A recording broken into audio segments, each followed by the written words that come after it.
कुछ कुछ सोचें, हो सकता है इस वक्त आपके यूज में भी हो वो चीज, आपके अभी अपने पास हो, आपके यूज में भी हो वो चीज। लखपति है लखपति।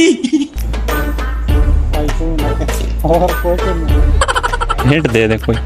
यार अभी आपके जिस्म के अंदर से है बस। ठीक है। दिल फ्री में मिलता है। 2 बारी आपको वो चीज फ्री मिलती है, 1 बारी आपको खरीदनी पड़ती है। थोड़ा सा सोचें, 2 बार क्या है? वो चीज आपको फ्री में मिलती है, अच्छा। 1 बारी आपको खरीदनी पड़ती है।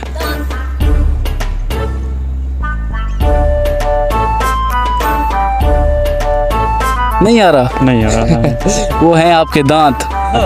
आपको 2 बारी फ्री में मिलते हैं, 1 बारी आपको खरीदने पड़ते हैं। ठीक है, चलो थैंक यू सो मच। मेरे जहन में और भी आ रहे थे लेकिन। और बताएं, और क्या आ रहा था आपको? मेरे जहन में आ रहा था जिंदगी।